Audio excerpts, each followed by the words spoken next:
અમારો વિરોધ છે એ માત્ર ને માત્ર દરબારમાં જે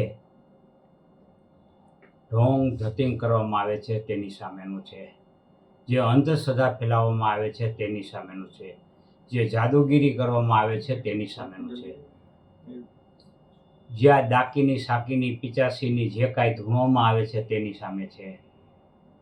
આ સિવાય અમારો કોઈ વિરોધ નથી. અમે ચુસ્ત સનાતની છીએ અને સનાતની તરીકે અમારે જે કાંઈ કાર્ય કરવાના થતા હોય તે અમે કરી રહ્યા છીએ.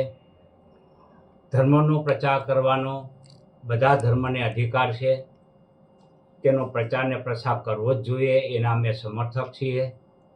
અમારો વિરોધ માત્ર ને માત્ર આ ઢોંગ ધતિંગ સામે છે, પરંતુ આને ડાયલ્યુટ કરીને ધર્મ સામેના વિરોધી તરીકે ચિતરી રહ્યા છે.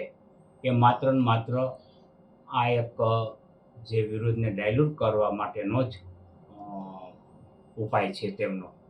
સોશિયલ મીડિયા દ્વારા, અન્ય માધ્યમ દ્વારા ગાળો આપીને, બીજી અન્ય રીતે આપે પણ વિડીયા જોયા છે, સોશિયલ મીડિયામાં ધૂમ મચાવી રહ્યા છે અને ધમકીઓ આપે છે અમુક યુવકો. એટલે હું એ યુવકોને દોષિત ગણતો નથી, કારણ કે એ યુવકો હજી પરિપક્વ થઈ રહ્યા છે. એમની ધર્માંધ અને ધર્મજનોની બનાવવામાં જે કાંઈ વિચારધારા છે એ દોષિત છે, એ યુવકો દોષિત નથી.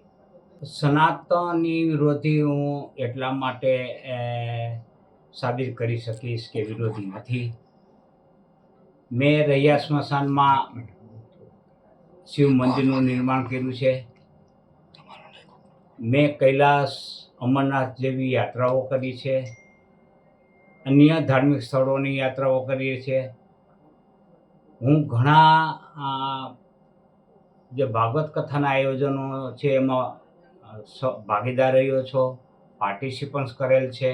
એટલું જ નહીં, મેં દાન પણ આપેલ છે અને અનેક ધર્મ કાર્યમાં હું અગ્રેસર રહ્યો છું. ત્યારે સનાતન વિરોધી હોય તો આ પ્રશ્ન આવે જ નહીં. એટલે હું ખુદ ચુસ્ત સનાતની છું. એટલે મને વિરોધી એટલા માટે ચિતરવામાં આવે છે કે મૂળભૂત ઉદ્દેશ્ય એ ભૂલાઈ જાય અને ધર્મ વિરોધી ચિતરી અને પોતાનો બદ ઇરાદો સાબિત કરવા માગે છે. મોહિલ મોહિદ્રા નામનો બાલ્ય અવસ્થામાં એ બાળકનું અપહરણ થઈ ગયું છે. એનાથી એનો પરિવાર તો દુઃખી છે, પણ આખી રાજકોટની જનતા પણ દુઃખી છે. એ બાળક ક્યાં છે, કોણે અપહરણ કર્યું છે, બસ એટલું બતાવી દઈએ તો હું બાબા બાગેશ્વરનો ક્યારેય વિરોધ કરીશ નહીં. અને વિરોધ કરેલ છે એની હું માફી માગી લઈશ, એના પગમાં પડીશ અને હું એનો ભગત બની જઈશ, હું એનો સમર્થક બની જઈશ. મારે મારા ઘરમાંથી કચરો સાફ કરવાનો હોય. સૌ જે ધર્મના અનુયાયીઓ હોય એ પોતાના ધર્મનો કચરો સાફ કરે. મારે બીજાના ઘરનો કચરો સાફ કરવા જવાનું હોય નહીં, એ એનો છે. આવો હરકતું લેવા હું ક્યારેય માગતો નથી અને લેવું પણ ન જોઈએ.